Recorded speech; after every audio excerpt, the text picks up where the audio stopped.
സിനിമയുടെ തുടക്കത്തിൽ തന്നെ ലോങ് ഷോട്ടിലിരുന്ന് ഒരു ഏറ്റവും സങ്കടപ്പെട്ട ഒരു കാര്യം പറയുമ്പോൾ ഋഷിയുടെ ശരീരം മൊത്തം ഇറക്കുകയും എന്നാൽ ഋഷിച്ച് കരയുകയും ചെയ്യുന്നില്ല. അങ്ങനത്തെ ഒക്കെ അതെങ്ങനെയാണ് സാധിക്കണമെന്ന് എനിക്കറിയില്ല. അപ്പോൾ ഇത് പുതിയൊരു സെറ്റ് ഓഫ് ആളുകളുടെ കൂടെയാണ്, അല്ലെങ്കിൽ ഞാൻ പുതിയ കാലത്തെ റെപ്രസെന്റ് ചെയ്യണം, ഞാൻ പഴയതൊക്കെ അൺലേൺ ചെയ്യണം, അങ്ങനൊരു പ്രോസസ്സൊക്കെ ഉണ്ടോ ഇപ്പോൾ ചേച്ചിക്ക്? എനിക്ക് ഞാൻ ഒരു സമയത്തും കോൺഷ്യസ് ആയിട്ട് ഞാനിത് അഭിനയിക്കാൻ പോവുകയാണെന്ന് ചിന്തിച്ചാൽ ഞാൻ പെട്ടുപോകും.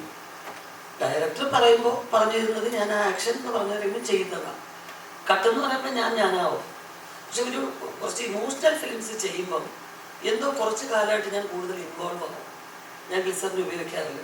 അപ്പോൾ അതെന്താ പറയുന്നത് വെച്ച് കഴിഞ്ഞാൽ എൻ്റെ ശബ്ദത്തെ ബാധിക്കും. ഈ സിനിമ സിംസൗണ്ടായിരുന്നു, അപ്പം ഡബിങ്ങും ഇല്ല നമുക്ക്. അപ്പം ഞാൻ ക്രിസ്റ്റോട് ആദ്യം ഒറ്റ കാര്യം പറഞ്ഞു, കുറേ കരഞ്ഞു കഴിഞ്ഞാൽ പ്രോബ്ലം ആവും ക്രിസ്റ്റോ.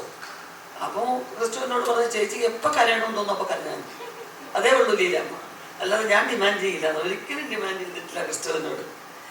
അത് ഒരു ഷോട്ടുണ്ട് ഞാൻ പറവിനോട് കണ്ടിന്യൂസ് ആയിട്ട് പറഞ്ഞു വന്നിട്ട് അവസാനം വിങ്ങുന്ന ഒരു ഷോട്ടുണ്ട്, ഓർമ്മ ഉണ്ടാവും നിങ്ങൾക്ക്. അപ്പോൾ അതിലാ ബിഗിനിങ്ങിൽ ഞാൻ കരയാതിരിക്കാൻ ഞാൻ അത്ര തത്രപ്പെട്ടു. കാരണം ആ സിറ്റുവേഷൻ ആലോചിക്കുമ്പോൾ ഏതൊരു സ്ത്രീക്കും സങ്കടം തോന്നും. ഷെയർ ചെയ്യാൻ ആരും ഇല്ല എന്നുള്ളതാണ്. അപ്പം അങ്ങനത്തെ ഒരുപാട് മൊമെന്റ്സ് ഉണ്ട്. കാരണം ഒരു സ്ത്രീക്ക് മറ്റൊരു സ്ത്രീയുടെ മുമ്പിൽ എത്രമാത്രം താഴാവോ അത്രയും താഴുന്നുണ്ട് ഈ ക്യാരക്ടർ. അപ്പം അവരുടെ സ്വാർത്ഥതയില്ല, അവർക്ക് സ്നേഹം അതിനുവേണ്ടി താഴ്ന്ന് വരുന്നുണ്ട്. അപ്പോൾ അതിലൊക്കെ തന്നെ നമ്മൾ കരയാതെ നോക്കിയിട്ടുണ്ട്. കോൺഷ്യസ് ആയിട്ട് ചെയ്യാൻ പറ്റില്ല. ഞാൻ ഇവിടുന്ന് എങ്ങോട്ടെങ്കിലും പോയി എന്ന് എനിക്ക് ഒരിക്കലും തോന്നിട്ടില്ല. ഞാൻ എല്ലാ ജനറേഷൻ്റെ ഇവിടെ ഞാൻ നിൽക്കില്ലേ ഇവിടെ. അപ്പം അവർക്ക് എനിക്ക് ഒരേ പ്രായം. എനിക്ക് 10 വയസ്സ്, എൻ്റെ മോൻ ഓഗസ്റ്റ് 10 വയസ്സാവും, എനിക്ക് 10 വയസ്സ്. വിക്കിപീഡിയ നോക്കിയപ്പോഴേ 5 ലാംഗ്വേജിലായിട്ട് 700ഓളം സിനിമകൾ. വിക്കിപീഡിയ പറയുന്നത് വിശ്വസിക്കേണ്ട. ഞാൻ പറയുന്ന ഒരു കാര്യം പറഞ്ഞത് എന്തെന്നറിയാമോ, എൻ്റെ പിറന്നാള് ജനുവരി 25 വരുന്നു, ഫെബ്രുവരി 4 വരുന്നു. എന്നാൽ വെയിറ്റുള്ള എന്തെങ്കിലും അയച്ചെന്നാൽ കുഴപ്പമില്ല. ചാനലുകാർ വെറുതെ പറഞ്ഞാണെന്ന് പറഞ്ഞു വിടുക. 700ഓളം സിനിമകളാണ് എഴുതിയേക്കുന്നത്. അത്ര ഉണ്ടായിട്ടുണ്ടോ? എത്രയാണ് എണ്ണം അറിയാവോ? എത്ര സിനിമകളുണ്ടോ? എന്തുവാ ജോലി ഇരുന്ന് എന്ന്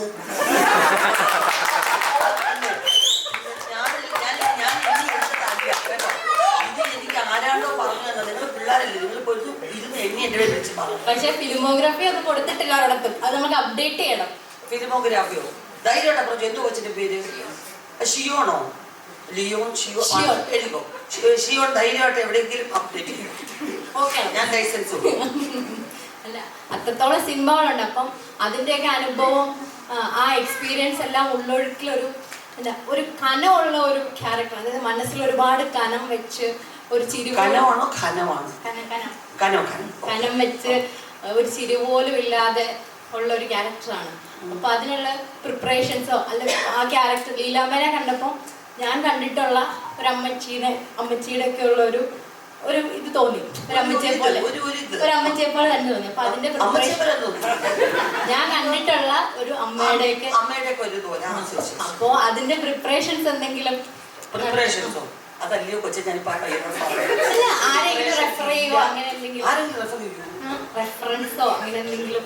അതല്ലേ പറഞ്ഞിപ്പോ ശിവം കണ്ടുപോലെ കുറെ അമ്മമാരെ ഞാനും കണ്ടിട്ടില്ലേ. അപ്പൊ എന്റെ അമ്മ അതുപോലെ ഒരുപാട് അമ്മമാര് എനിക്കറിയാവുന്ന പോലെ അഭിനയിച്ചു. കൊള്ളായിരുന്നോ?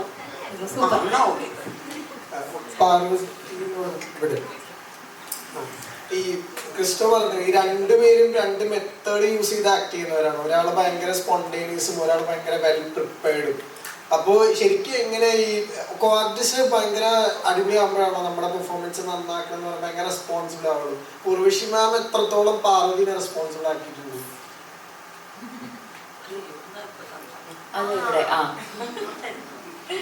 ഇതിലൊരു 100% എന്നെ റെസ്പോൺസിബിൾ ആക്കിക്കൊണ്ടിരുന്നത് ചേച്ചി തന്നെയാണ്. പിന്നെ ഒബ്വിയസ്ലി ആദ്യം കഥ പറയുമ്പം ക്രിസ്റ്റോനോടുമായിട്ട് എനിക്ക് ഒരുപാട് ഡിസ്കഷൻസും റീഡിങ്സും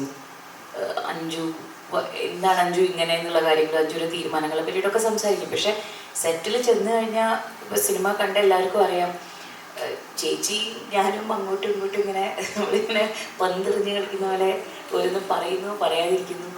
സോ ചേച്ചിയുടെ മെത്തേഡാണോ മെത്തേഡ് ഇല്ലായ്മയാണോ എന്ന് പറയാൻ എനിക്കറിയില്ല. അത് ഭയങ്കരമായിട്ട് എന്നെ ഇൻസ്പയർ ചെയ്തിട്ടുണ്ട്. ഒരുപാട് എന്നെ നമ്മൾ കുറേ പിടിച്ചു വെച്ച് അഭിനയിക്കണം, അല്ലെങ്കിൽ പുറത്ത് കാണിക്കാൻ പാടില്ല, അത് ലീലമ്മ കാണരുതെന്ന് വിചാരിച്ചിട്ടാണ് പലതും ഉള്ളിൽ ഒതുക്കി പിടിക്കുന്നത്. അതൊക്കെ എനിക്ക് എളുപ്പത്തിൽ വന്നത് ഞാൻ കുറച്ചൊന്ന് റിലാക്സ് ആകുമ്പോഴാണ്.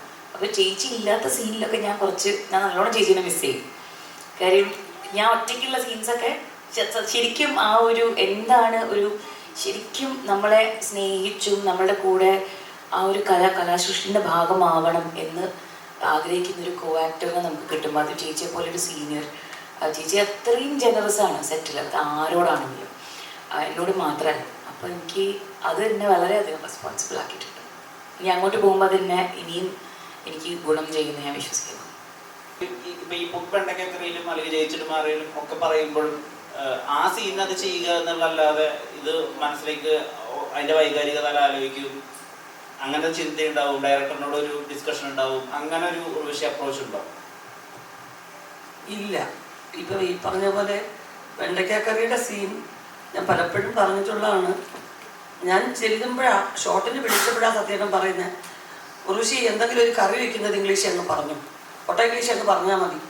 ഞാൻ പറഞ്ഞത് ഇങ്ങനെ പെട്ടെന്ന് ഒരു കറി മലയാളത്തിൽ ആലോചിച്ചിട്ട് അതങ്ങ് ഇംഗ്ലീഷോട്ട് പറയാന്ന് പറഞ്ഞു. ടേക്കെന്നൊക്കെ പ്രഖ്യാപിച്ചു. ഞാൻ അവിടെ സത്യത്തിൽ ഒന്നും എന്തെങ്കിലും ഡയലോഗ് അതൊക്കെ വന്നോളുന്നുണ്ട്. ഫിലിമാ അപ്പോൾ നമുക്ക് ഇന്നത്തെ പോലെ കുറേ പരീക്ഷണമൊന്നും ചെയ്യാൻ പറ്റത്തില്ല. അങ്ങനെ അങ്ങ് പറഞ്ഞതാ. പറഞ്ഞ് ടേക്കെന്ന് പറഞ്ഞ് കഴിഞ്ഞപ്പോൾ മീര പറഞ്ഞു, അയ്യോ ഞാൻ ഉറുശ്ശേച്ചി നോക്കി ഇങ്ങനെ നിന്ന് പോയി, എൻ്റെ റിയാക്ഷൻ കൊള്ളത്തില്ലായിരുന്നു, ഒന്നുകൂടെ എടുക്കണം. ഞാൻ പറഞ്ഞു ഒന്നുകൂടെ എടുത്തെങ്കിൽ ഞാൻ കൊല്ലും. പറഞ്ഞു ഞാൻ എന്താ പറഞ്ഞതെന്ന് എനിക്ക് അറിയാൻ വയ്യ, ഇനി ഒന്നുകൂടെ പറയണോ, അതീ വേറെ ഷോട്ട് എടുത്തു. ഇപ്പൊ സത്യം പറഞ്ഞു ഇറങ്ങിപ്പാവോ മീനയ്ക്ക് വേണ്ടി ഒന്നും ഞാൻ പറഞ്ഞ ആർക്ക് വേണ്ടി ഞാൻ പറയത്തില്ല, ഞാൻ എന്തോ പറഞ്ഞു എനിക്ക് അറിയാനേ വയ്യ. പിന്നെ ബാക്കിയുള്ളത് വേറെ ടേക്ക് എടുത്തു. പിന്നെ മറ്റേ വേറെ ഏത് സീനാന്ന് ചോദിച്ചാൽ അത് 30 ദിവസത്തെ വർക്ക് എല്ലാ സീനിൻ്റെ അവിടെ ഇവിടെയൊക്കെ മാറ്റി വെച്ചിട്ട് എനിക്ക് വേണ്ടി 8 ദിവസമാക്കി. ഞാൻ ആന്ധ്രയിൽ ഒരു ഫിലിമിലായിപ്പോയി. ആ സിനിമയിൽ 2 കൊല്ലത്തിന് മുമ്പേ സ്ക്രിപ്റ്റ് എൻ്റെ വീട്ടിലായിരുന്നു. എൻ്റെ ക്ലോസ് ഫ്രണ്ടാണ് സുധ. അപ്പോൾ ഇവരെപ്പോൾ തുടങ്ങുമെന്ന് എനിക്ക് അറിയാൻ വയ്യ. പെട്ടെന്ന് പറഞ്ഞു വേണം തുടങ്ങുകയാണെങ്കിൽ പ്ലീസ് വേണം എന്ന് പറഞ്ഞു. അങ്ങനെ ഞാൻ തെലുങ്ക് പടത്തിൽ നിന്ന് റിക്വസ്റ്റ് ചെയ്തിട്ട് അത് പോകുന്നത്. അപ്പോൾ ആ സീനൊക്കെ ടെലിഫോൺ കട്ട് മാത്രം ഒരു ദിവസം പറഞ്ഞൊരു ഹാഫ് ഡേ. അപ്പോൾ മാഡം ഈ സീനാണ്, ഈ ഡയലോഗ് പറഞ്ഞാൽ മതി, എന്തെങ്കിലും അതുപോലെ നീ നല്ല ജയിച്ച് വരണം കേട്ടോ എന്നൊക്കെ പറഞ്ഞാൽ മതി. പിന്നെ ഇവൻ്റെ പേര് മാറണമെന്ന് എനിക്ക് ഓർമ്മയുണ്ട്. അങ്ങനെ അടിച്ചു വിട്ടതാ. പക്ഷെ അത് സത്യമായിട്ടും പക്ഷെ അത് എനിക്കത് ഓരോ സീൻ വേഗം ഡ്രസ് ചേഞ്ച് ചെയ്ത് എടുക്കുകയല്ലേ. അപ്പോൾ പെട്ടെന്ന് വേഗം ഈ ഡ്രസ്സ് മാറ്റിയിട്ടോ ആ ഡ്രസ്സ് മാറ്റിയിട്ടോ കാരണം അതിൻ്റെ പകുതി ബാക്കിയുള്ളൊക്കെ എടുത്തു വരും നേരത്തെ. അങ്ങനെ എടുത്തതാ. എടുത്തപ്പോൾ എനിക്കറിയത്തില്ല, അതിന് തൊട്ടും സീൻ എടുത്തു. ഞാനും അച്ഛനെ വിളിച്ചുകൊണ്ട് വരുമ്പോൾ ഫോൺ കട്ടായി പോകുന്ന ഒരു സീൻ. അപ്പോൾ എനിക്ക് അദ്ദേഹത്തിൻ്റെ മോൻ കണ്ടപ്പോൾ എനിക്ക് ഭയങ്കര സങ്കടം വരെ ആക്ടർ എന്ന് വെച്ചാൽ എന്തോ നിന്നോട് വിളിച്ച നടനല്ലേ റാം പൂവിൽ അഭിനയിച്ച. അപ്പോൾ അദ്ദേഹം ഭയങ്കര സിമ്പത്തറ്റിക് ഫേസ്, വയ്യാത്തൊരു മനുഷ്യനെ പോലെ. അപ്പോൾ ആ ഡയലോഗ് പറഞ്ഞു കഴിഞ്ഞിട്ട് പെട്ടെന്ന് ഈ ഒരു കട്ടെടുത്തപ്പോൾ എനിക്ക് ഇവിടെ ഒരു കരച്ചിൽ ഇങ്ങനെ വന്നു. അങ്ങനെ എടുത്തതാ പെട്ടെന്നത്. അപ്പോൾ അതെനിക്ക് ഓർമ്മയില്ല, പ്രിപ്പറേഷൻ ഒന്നും ഇല്ലായിരുന്നു. സിനിമകൾ വലിപ്പച്ചെറുപ്പം അല്ലെ വലിയ സിനിമ ചെറിയ സിനിമ പിള്ളേരെ ഒരു സെക്കൻഡ് നിങ്ങൾ ചോദിച്ചോണ്ടിരിക്കുക. മൂപ്പി ചിറ്റിട്ടൊരു ജലദോഷം.